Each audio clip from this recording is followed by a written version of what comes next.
পরের খবরে দুর্গাপূজায় ফিরল বিজেপি। বাঙালি আবেগে শান পদ্ম শিবিরের। বিজেপি শাসিত রাজ্যে বাঙালি নির্যাতনের অভিযোগে তৃণমূলের চড়া সুর। তৃণমূলকে জবাব দিতে মরিয়া বঙ্গ বিজেপি। বাঙালি মন জয়ের চেষ্টায় 2 বছর পর ফের দুর্গাপূজা। কি জানা যাচ্ছে আরো ডিটেল জানাবে সুস্মিতা, রয়েছে আমার সঙ্গে। সুস্মিতা,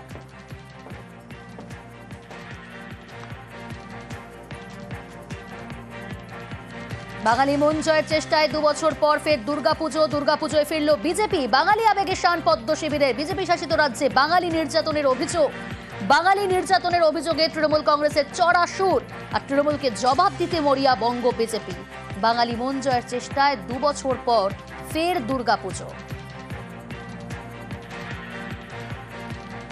সুস্মিতা রয়েছে, প্রতিনিধি সুস্মিতার কাছ থেকে আরো ডিটেল জানার চেষ্টা করব। সুস্মিতা,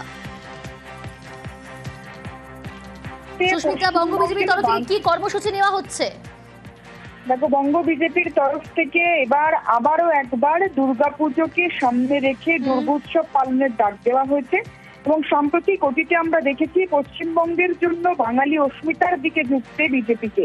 এমনকি শ্রমিক ভট্টাচার্য রাজ্য সভাপতি ঘোষণা হওয়ার দিনেও তিনি বাংলা এবং বাঙালি সংস্কৃতির উপর জোর দিয়েছে আগামী দিনে রাজনৈতিকভাবে কর্মসূচি গ্রহণ করবে বিজেপি, সেই ইঙ্গিত দিয়েছিলেন।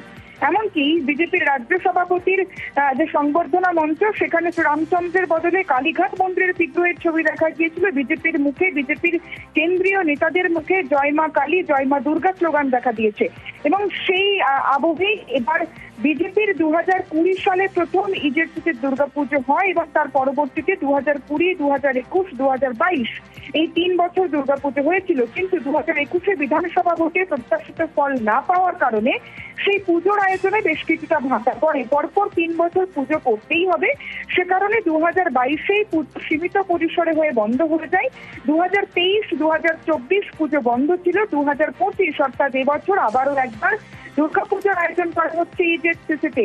এবার সাড়ম্বরে পুজো হবে, এমনকি কেন্দ্রীয় হেভি ওয়েট নেতা দিয়ে পুজো উদ্বোধনের ভাবনাও রয়েছে বঙ্গ বিজেপির। এবারে পুজোর দায়িত্বে রয়েছে বিজেপি কালচারাল সেলের প্রধান, সাংস্কৃতিক সেলের প্রধান রুদ্রনীল ঘোষ। এবং আজ শ্রমিক ভট্টাচার্যের উপস্থিতিতে পূর্বাঞ্চলীয় সংস্কৃতি কেন্দ্র অর্থাৎ ইজেটসিতে বিজেপির খুঁটি পুজো ছাড়া হয়েছে। এবং এখানেই প্রশ্ন উঠছে, তাহলে যে বিজেপি হিন্দুত্ব প্রচারে জোর দিয়েছে কয়েক বছরে, সেখানে হিন্দুত্ব, বাঙালি অস্মিতা, বাংলা ভাষা, বাংলা সংস্কৃতিকে শান দেওয়ার জন্য 26-এর নির্বাচনের আগে বাঙালির প্রধান উৎসব দুর্গাপুজোয় কি আবার মনোনিবেশ করলো বিজেপি? সেই প্রশ্ন যখন জোরালো হচ্ছে, বিজেপির নেতৃত্ব সুকান্ত মজুমদার, শ্রমিক ভট্টাচার্য যারা বলছেন বিজেপি দুর্গাপুজো করে না, দুর্গাপুজো করে বিজেপির কর্মীরা, বিজেপির বাঙালি হিন্দু কর্মীরা। শুধু তাই নয়, সুকান্ত মজুমদার রাজ্য সভাপতি থাকাকালে 2023 সালে বলেছিলেন যে বিজেপির দুর্গাপুজো করার প্রয়োজনীয়তা পড়ে না, রাজনীতির অঙ্গ নয় দুর্গাপুজো। ঠিক সেই জায়গায় দাঁড়িয়ে 26-এর বিধানসভা নির্বাচনের আগে দুর্গাপুজোকে পাখির চোখ করে কি বিজেপি আবারও বাঙালি অস্মিতা, বাংলার ঘরে ঘরে পৌঁছানোর চেষ্টা করছে, বাঙালির দল হওয়ার চেষ্টা করছে? সেই প্রশ্নে জোরালো হচ্ছে, সেই জল্পনায় জোরালো হচ্ছে রাজনৈতিক মহলে। এবং এই জল্পনাকে আরো বেশি জিইয়ে রাখছে শ্রমিক ভট্টাচার্য, সুকান্ত মজুমদাররাই। তার কারণ দিলীপ ঘোষের মতো নেতৃত্ব যারা সেই সময় দুর্গাপুজোকে সামনে রেখে রাজনৈতিক প্রচারের কথা বলেছিলেন, শুধু দিলীপ ঘোষ নয়, সেকালে মুকুল রায় থেকে আরম্ভ করে অন্যান্য বিজেপি নেতৃত্ব, তারাও বলেছিলেন দুর্গাপুজো দিয়ে বাঙালির মননে প্রবেশ করার চেষ্টা বিজেপি করতে পারে। সেই চেষ্টাকেই কি আবারও একবার ঝালিয়ে নিতে চাইছে বিজেপি 26-এর নির্বাচনের আগে? সেই জল্পনায় আরো বেশি করে রাজনৈতিক মহলে চাউর হচ্ছে। কারণ 26-এর বিধানসভা নির্বাচনের আগে যেখানে বাংলা ভাষা, বাঙালি অস্মিতা, বাংলা সংস্কৃতি আরো বেশি করে রাজনৈতিক ইস্যু হিসেবে সামনে আসছে, সেই জায়গায় দাঁড়িয়ে দুর্গাপুজোকে বিজেপি আবারও একবার প্রধান হিসেবে বা প্রচারের কার্যকরী হিসেবে সামনে রাখতে চাইছে, তেমনটাই মনে করা হচ্ছে। বেশ সুস্মিতা, বিজেপির কর্মীরা দুর্গাপুজো করে। আমি যেমন আমার বালুরঘাটে অপারেশন সিঁদুরকে সামনে রেখে আমি দুর্গাপুজো করছি, তো বিজেপি কর্মীরা করে, বাঙালিরা করে, বাঙালি হিন্দুরা করে, বাঙালি মুসলমানেরা অনেক জায়গায় দুর্গাপুজোতে অংশগ্রহণ করে। এটা বাংলা সংস্কৃতি। বাঙালি অস্মিতা আলাদা করে শান দেওয়ার প্রয়োজন নেই। আমাদের থেকে মাছে ভাতে বাঙালি আর কে হতে পারে? গুজরাটের পার্টি অফিসে গিয়েও আপনি ডক্টর শ্যামাপ্রসাদ মুখার্জির ছবি দেখতে পাবেন, যিনি মাছ ভাত খেতেন।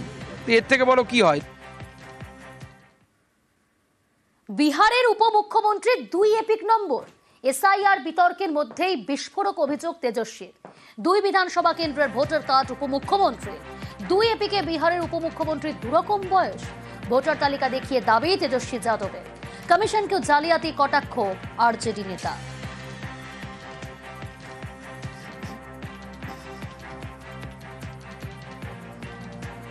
आपके पास 2 EPIC नंबर है, वो भी 2 अलग अलग विधानसभा क्षेत्रों का।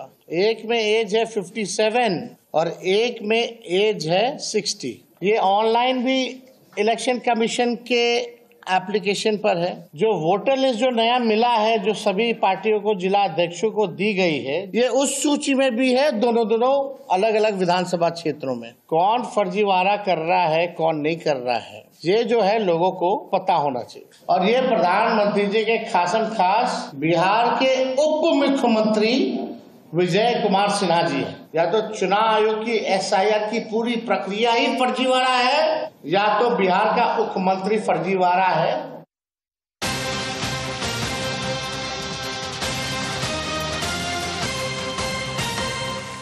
আরজেডির অভিযোগ খারিজ বিহারের উপমুখ্যমন্ত্রীর। দুই কেন্দ্রের নাম থাকায় আগেই নালিশ বলে দাবি। বিএলওর কাছেও নাম কাটার আর্জি বলে দাবি। কেন নাম বাদ নয় সে বিষয়ে জানা নেই বলে দাবি। অভিযোগপত্র জমার স্লিপ দেখিয়ে পাল্টাতো তেজস্বীকে তুলোধনা উপমুখ্যমন্ত্রী বিজয় কুমার সিনহার।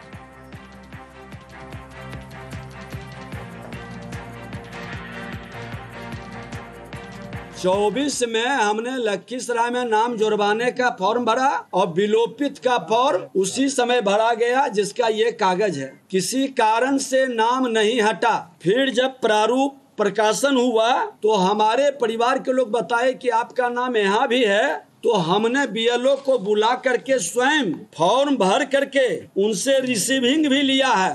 ये रिसीविंग है। अब ये जंगल राज के युवराज तेजस्वी यादव जी जिस तरह से फ्रॉडिज्म की राजनीति आप करके लोगों को बरगलाते हैं, संवैधानिक संस्था को कलंकित करने का और अपनी खामी और कमजोरी को दूसरे के मत्थे उछाल कर अपने कमी को बचाने का खेल कतई नहीं होना चाहिए। আসি পরের খবরে। পূর্ব ভারতের পূর্ব রেলে প্রথম শিয়ালদা থেকে রানাঘাট রুটে এসি লোকালের উদ্বোধন হয়ে গেল। আগামীকাল থেকে শিয়ালদা রানাঘাট রুটে নিয়মিত চলবে এসি লোকাল। ট্রেনের ন্যূনতম ভাড়া 35 টাকা, সর্বোচ্চ ভাড়া 120 টাকা। প্রতি কোচে গড়ে 96 জন যাত্রী বসার ব্যবস্থা। ট্রেনের সামনে ও পিছনের কোচ মহিলাদের জন্য সংরক্ষিত। প্রবীণ নাগরিক ও বিশেষভাবে সক্ষমদের জন্য 6টি করে 12টি আসন থাকবে 2টি কোচে। কামরার দুপাশেই থাকছে অটোমেটিক সিস্টেমের দরজা। নিরাপত্তার জন্য প্রতি কোচে থাকছে সিসি ক্যামেরা।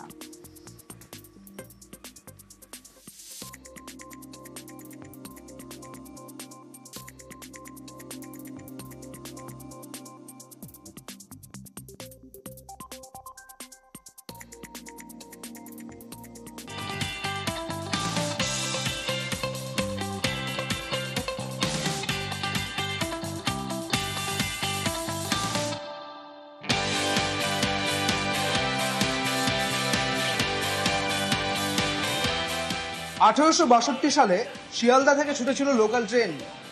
2025-এ স্বাধীনতা দিবসের ঠিক আগেই 11ই অগস্ট থেকে শুরু হচ্ছে এসি লোকাল ট্রেনের চলাচল। উদ্বোধন হয়ে যাচ্ছে এসি লোকাল ট্রেনের।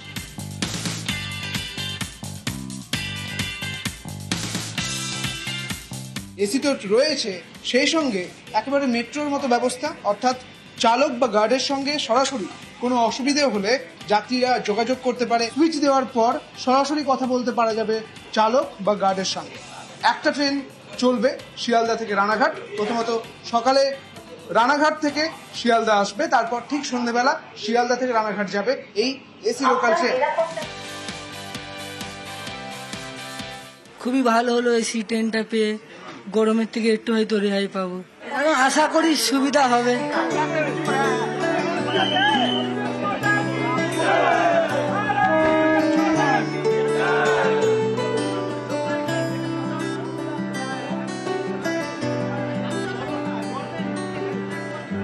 ট্রেন যাত্রার মতো সেফ, সিকিউর এবং আরামপ্রদ যাত্রা আর কিছু হতে পারে না। তার উপর যদি এসি থাকে তো কথাই নেই। আমাদের এই ঐতিহাসিক এসি ট্রেনের যাত্রা শুরু হচ্ছে। আমরা আশা করব প্রচুর প্যাসেঞ্জার আনুকূল্য পাবে।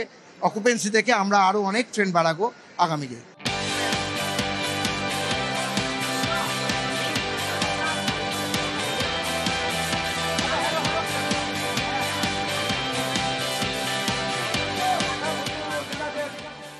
ক্যামেরায় পিন্টুর সঙ্গে সুদীপ্ত, নিউজ 18 বাংলা।